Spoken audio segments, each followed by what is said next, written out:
They're the first ski area in the world to use 100% treated sewage effluent on that mountain. So anybody that goes up to recreate is participating in the cultural genocide against our people. So spread the word, boycott, or help us smash against this ski resort and not only protect that sacred site, but protect sites like Oak Flat, protect sites like Mount Graham, right? That's an ongoing struggle. It's not over. Those issues aren't dead issues because we are still alive. As long as we are breathing, as long as our hearts are still beating, and with the heartbeat of Mother Earth, we will continue to fight for our cultural survival and vitality.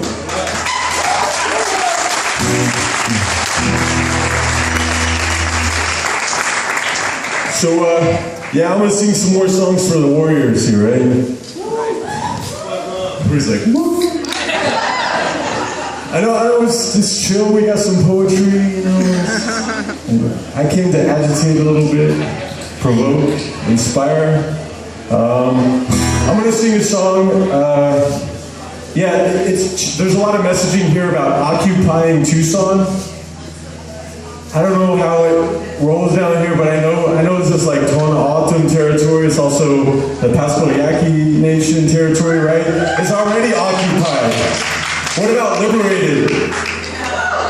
So we need to shift that around. And so I've been accomplice to some of the folks down here resisting these colonial borders. So I'm very honored to be invited by Simon Ortiz to support the struggle against border militarization, but it's beyond that. It's against these colonial borders.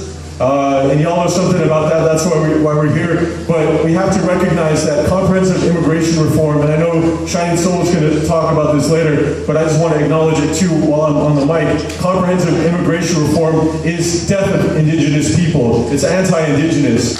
And we can't accept a trade-off for secure borders at the cost of the lives of indigenous people. And so we got to go beyond that. We got to go deeper. And that means connecting with and healing the land on a much more meaningful basis. So I appreciate that folks are here rising up against these colonial borders. Yeah. This isn't...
Time for one short one, and I'd like to bring up my buddy, an accomplice all the way from Canada, KK Canada, Amanda Linkers. You want to come join me for this one?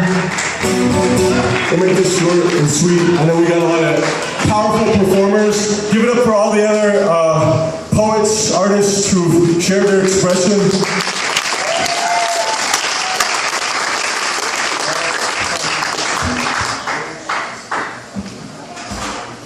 Okay, there's a lot of words in this. It hits a lot of chords, I guess, in different levels. There's so much to say, not enough time, but I want to acknowledge a couple of things that, as I mentioned in this previous song, capitalism is the enemy of the Mother Earth. And right now we're fighting many different fronts, many different battles. And as long as the Earth, our Mother Earth, is viewed as a commodity, we're going to have this conflict over sacred sites, over our struggles to protect our lands with these colonial borders as well. So to challenge that, we have to recognize that we are in various forms of conflict, and that also means that we have to fight back.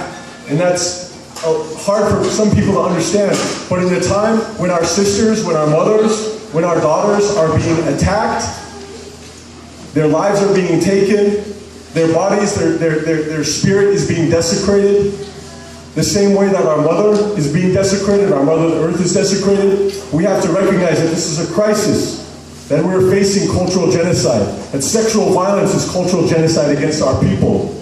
It's an attack against Mother Earth as well. And so I want to send this out there on that level. There's many different things I'm going to cover in this song, but when we talk about liberation, we're not talking about liberation through nonprofit organizations.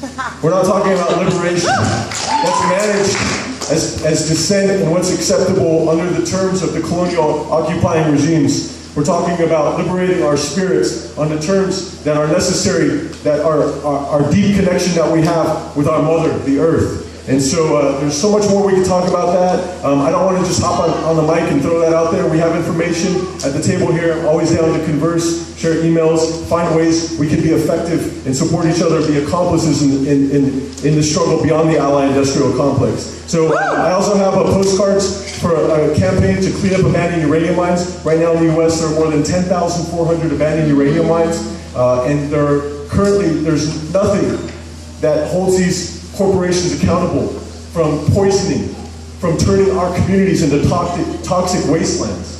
And this is something that's deeply connected to the range of issues that we're facing. There are many different fronts, there are many different battles. In the front line, as we recognize with the support here, without borders, the front line is right here. It's everywhere. So we're going to throw this out there for y'all.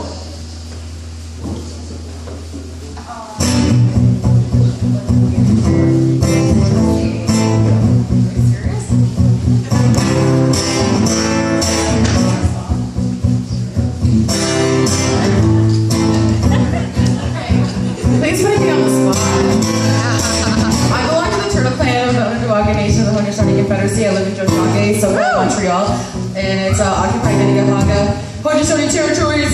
I've never done this before. I'm also going to try to do this from memory for the first time, and it's slower.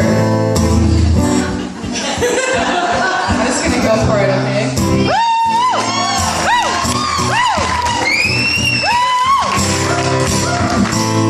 It is the heaviness in my lungs that remembers the reflection in the water lifetimes ago. The smell still stings, the warm orange glow, the crackle of burning longhouses. Our eldest sister rendered charred ashes. Hanadiga, yes, we called him village destroyer. The screams of our people billowed shrill, that rage still rattles on in the subatomic particle as it passes through my ventricle.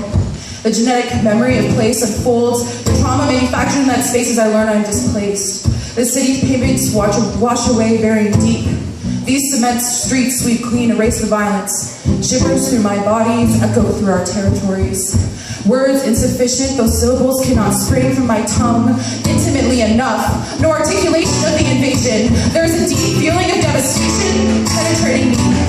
Ripped our bodies from our territories and then from our families. Remember our clans. We are the land.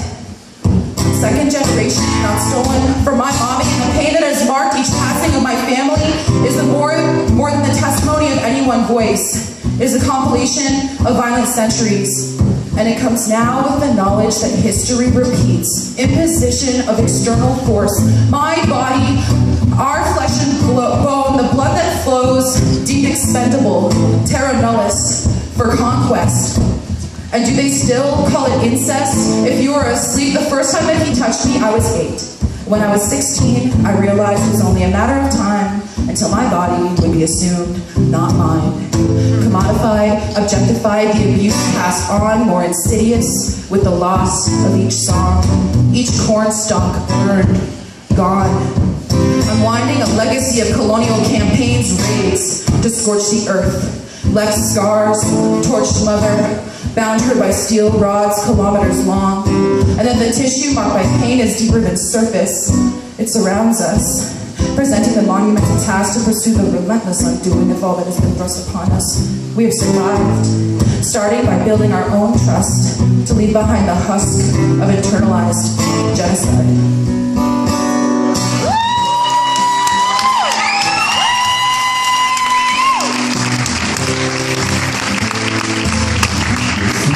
Market, non-profit industry, accountable to foundations, no, not communities, paychecks for activists, or just us, or just them. This ain't no revolutionary commodity, it's an act of liberation. We know this nightmare because it repeats.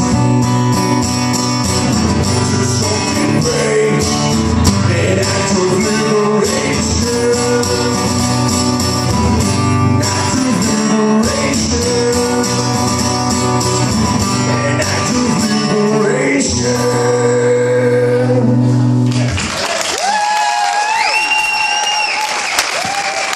Thank you. I think we're going to do a closing song afterwards. We give it up for all the freedom fighters and the terrorizers of settler colonialism and sexual violence that we have in the house today. And Shiny Soul is coming up as well. Simon Ortiz, Indigenous Alliance, We Got Brothers.